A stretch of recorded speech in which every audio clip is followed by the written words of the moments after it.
Our next speaker is Dr. Sandra Russell-Jones, who is currently an assistant teaching professor in the History and Religions Department, and she also directs the Middle Eastern Studies program at Rutgers University. She teaches classes on Islamic history, women and gender in Islam, and Shia Islam. Her dissertation research was on Islamic family law in Bahrain, and she's traveled and studied broadly in the Middle East. Dr. Jones also volunteers in her local community, helping to resettle refugees of Middle Eastern conflicts. Before we listen to Dr. Sandra Jones' presentation, I'd like to invite Rabbi Mark Klein to the stage to present Dr. Sandra Jones with an Interfaith Award. Ordained in 1995, Rabbi Mark Aaron Klein serves Monmouth Reformed Temple with a passion for tradition and social justice. يا حبيبي يا محمد يا نبي سلام عليك يا رسول سلام عليك يا حبيب سلام عليك صلوات. Thank you, Anissa, for such a wonderful introduction, and thank you to Muslims for Peace for organizing this event. As she mentioned, I teach here at Rutgers University, and as such, I and my students have been beneficiaries of the work of Muslims for Peace and have been able to take advantage of the opportunities that their events have presented, so I thank them for that. I'm also honored to receive this award and very honored to be on the stage with such inspiring and wonderful women here today. So thank you for that. So I've been here at Rutgers for about 10 years. I teach courses on Islamic history, Shia Islam, and also women and society in the Middle East. And as you might imagine, many of the questions that I usually get right up front from my non-Muslim students is about those issues that, of course, tend to be sensationalized in the news. So Sharia law, the issues of polygamy and family law, and veiling as well. So, of course, a basic part of my job every semester is to dispel stereotypes about these issues.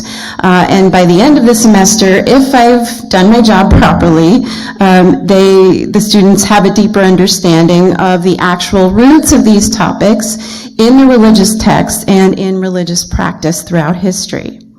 However, there's one particular very popular belief about Muslim women related to veiling that I have found in my experience to be very difficult to uproot. And that is the belief that Muslim women who veil, who are religiously observant, are only doing so because they are being forced to do so. That given the choice, they would not veil, nor would they live such pious lives. Which, of course, is as much a stereotype about Islam as it is about being a religious person in the modern age. Muslim women are seen as oppressed by a backward tradition, and their religiosity is seen as a return to the past.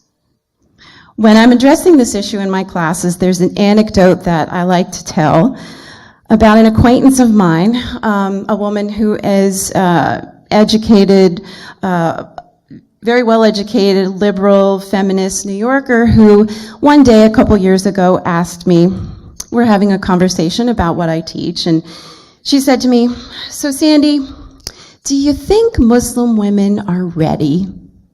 And I said, ready for what? And she said, you know, to take off the veil. This is someone who, what's was of course upsetting to me about this is that this is a person who values diversity, who's open-minded, who works and who votes for human rights for all people. So the question is, why would someone like that still assume that Muslim women's religiosity is something that can't be integrated into a modern world, can't be part of a modern experience of the world? So I think that this anecdote gets at the point that along with whatever stereotypes people may have about Islam, the religion in general, there's also today a bias against religiosity itself. Specifically, of course, outward displays of religiosity. And it is in the confluence of these two biases that Muslim women often get placed. Thankfully, in academia over the past few decades, the field of women and gender in Islam has exploded, and there's now a large and growing body of scholarship that has documented, analyzed, and worked to change these and other mistaken views. So I'd like today to pay tribute to one scholar who has been one of the most powerful voices in the study of women in Islam, whose loss just 1 month ago will leave a great void in our field. Saba Mahmood was a professor of anthropology at the University of California at Berkeley, who specialized in sociocultural anthropology and was a scholar of modern Egypt, particularly pious women in modern Egypt. And from her, I'd like to read just a little bit from her official obituary from Berkeley's webpage.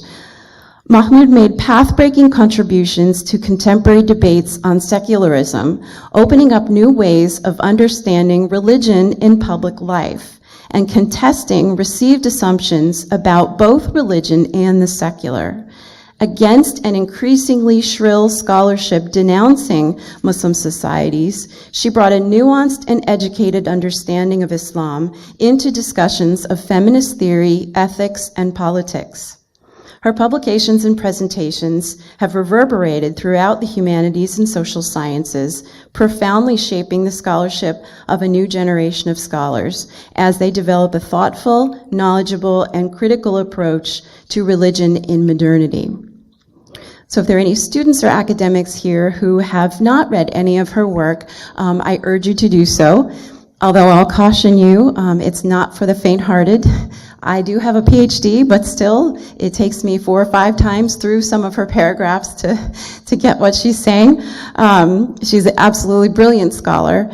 But not all of her work is that highly theoretical. Much of what she's written has been very accessible and spoke to urgent issues that were happening,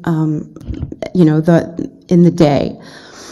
For instance, one example of an article that I do use in a couple of my courses on a regular basis talks about how after the U.S. began its war in Afghanistan, when it seemed that the majority of the American public, Republicans and Democrats, conservatives and liberals, conservative Christians and Hollywood stars, all were behind this military action that the U.S. was taking, as they came together on the issue of saving Afghan women from the clutches of the Taliban regime. This seemed to be the place where all of these parties sort of came together in full approval of the U.S. military action. Dr. Mahmood and a co-author published a short article that exposed the misguided nature of this widespread support. Without giving you too much detail on the history of U.S. involvement in Afghanistan, the key premise of Dr. Mahmood's argument was that although no one would question the extreme nature of the Taliban regime and its deplorable treatment of women, the problem was twofold. First, Afghan women were already suffering. Lack of adequate health care, lack of stable food supply, lack of political and social stability before the Taliban ever appeared. They suffered from the effects of war and militarization brought to Afghanistan not by a Muslim regime, but by the US and Russia fighting the Cold War by proxy on Afghan soil. However, in government statements and the advocacy that took place in Hollywood and other places in liberal America, the cause for Afghan women's suffering was seen to be exclusively, quote, the Taliban and the terrorists, unquote, a sort of compound lump of Islamic evil that had to be exterminated. So the Taliban were seen to be to blame, and what this argument did was to completely ignore the historical background of how Afghan women came to be in the situation that they were in. The second part of Mahmood's argument in this article is that while Americans' desire to help Afghan women, and this was an honest desire for many of these observers, they didn't actually ask Afghan women how they could help or what it was that Afghan women actually needed. For instance, Laura Bush, the first lady at the time, gave a radio address, a very famous radio address, marshaling support for the U.S. war in Afghanistan, in which she spoke about how Afghan women were suffering, and that one of the examples that she gave is that they were not allowed to wear nail polish. So we have, according to Laura Bush and Jay and Mavis Leno, who were also big activists at the time, these were some of the things that they wanted to fight, to the rights that they wanted to fight to give back to Afghan women. And of course, for all of these American observers, the requirement to wear the burqa, to cover themselves, was at the top of their list of ills that needed to be addressed. Dr. Mahmood pointed out that actually Afghan women had more urgent concerns that needed to be addressed. And you can see some of those concerns listed on the right side. And these were according to Afghan women's organizations who were on the ground, who actually had experience with, what women needed. So things like safety from rape, safety from violence in the streets, freedom from the effects of the rampant drug trade, freedom from the effects of constant war and militarization that had been going on for decades, adequate medical care, and adequate food sources. Furthermore, Dr. Mahmood pointed out that even after the U.S. invaded Afghanistan and so-called freed these women, they did not, and a lot of observers were surprised about this, they did not immediately throw off their veils and parade through the streets in miniskirts, which is sort of a persistent American fantasy of bringing freedom and enlightenment to a dark and backward world. One of the most powerful images that I've used to try to communicate to students and also to public audiences is a comic that many of you have probably seen. It's on the next slide. I'll warn you, it's a little risque. But we have here two women. One obviously Western blonde, and the other Muslim woman who is veiled. And the white woman says, everything covered but her eyes. What a cruel male-dominated culture, as she views the Muslim woman. And on the other side, the Muslim woman is viewing her saying, nothing covered but her eyes. What a cruel male-dominated culture.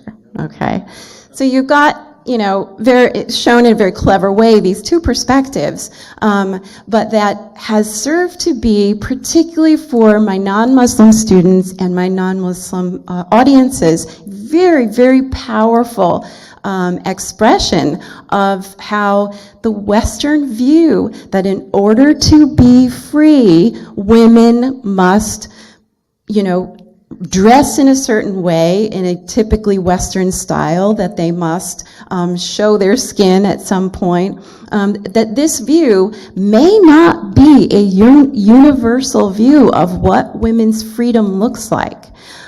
So I tend to show this comic to try to get people to understand that. So Saba Mahmood's work was a monumental breakthrough in demonstrating that Muslim women, and women of any religion really, can be pious and free at the same time. That they can have agency, and not just that, but also be agents of social and political change by being pious. Her theory about this is it's much more complicated than I could summarize here. But just the stories that she told in her work about pious Muslim women's movements in Egypt bear out the conclusion that piety is not the opposite of modernity, that you can be religious and modern at the same time. And on the next slide, I've got a quote from Dr. Mahmood. Can we only free Afghan women to be like us, or might we have to recognize that they might want different things than we would want for them? Another study that serves as an example of how we see pious women enacting their freedom and agency is the work of Lara Deeb, who writes about pious Shia women in Lebanon. Deeb's work shows how, far from being oppressed, Shia women in Lebanon are strong, powerful, active agents of social and political change, and that they are inspired in this not by shunning their religious tradition, but by embracing it. Lebanese women every year at Ashura tell the tale of Zainab, that it was not a male but a female who was dragged before the corrupt ruler Yazid in chains, who spoke defiantly to him. And a quote from some of the women that Deeb spoke with. Oppression doesn't have a specific identity. It is general. It exists all over the world. In all confessions, in all religions, Ashura reminds us of this. Layla detailed Zainab's entrance into the prison. Another prisoner inquired of her, "How are Ahl al-Bayt, the family of the Prophet?" Zainab responded that they were dead, but continued in a strong voice, I am of Ahl al-Bayt. I am Zainab, granddaughter of the Prophet Muhammad, sister of Imam Hussein. Ana Zainab. I am Zainab.